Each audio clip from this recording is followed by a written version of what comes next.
If you want to bring an impressive dessert to your next holiday gathering, you should make this chocolate pecan pie. It has a rich chocolate texture studded with crunchy pecans, and it tastes unbelievably decadent. The filling also happens to be gluten-free and dairy-free, so it's the perfect option if you are serving guests with special dietary needs. To get started, preheat your oven to 350 degrees Fahrenheit. You'll need a 9-inch unbaked pie crust for this recipe, and you can use a store-bought option if you want to make your life easier.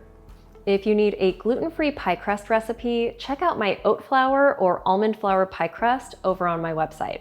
Once you have your pie crust ready, it's time to prepare the filling. Start by finding a heat-safe bowl that will fit snugly over a small saucepan. Add 1 cup of semi-sweet chocolate chips to the bowl, and be sure to use dairy-free ones if you need a dairy-free pie. Next, open a can of full-fat coconut milk and stir it so it's creamy and well mixed. Measure a ½ cup of this coconut milk and add it to the bowl. Now fill the small saucepan with 1 inch of water. Bring that to a boil over high heat. Then cover the pot with the heat-safe bowl. The steam from the water below will gently melt the chocolate chips. Keep stirring until that looks smooth. Then remove it from the heat. Transfer the melted chocolate mixture to a large bowl and let it cool for at least 10 minutes because you're going to be adding eggs to this recipe.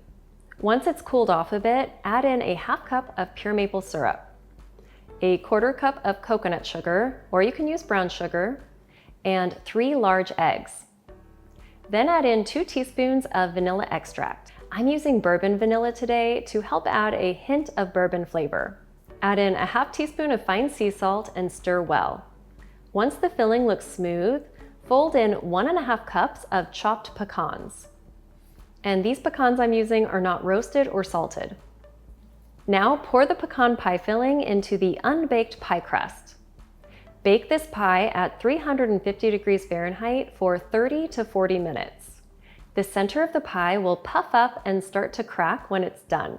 Let the chocolate pecan pie cool for about 1 hour on your counter. Then transfer this to a flat shelf on your fridge. It needs to chill for about 4 more hours, but it's even better if you can make this the night before and let it chill overnight. Slice and serve this pie chilled with any toppings you love.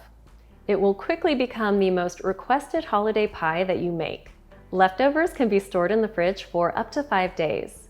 And if you enjoyed this recipe, check out my others for more.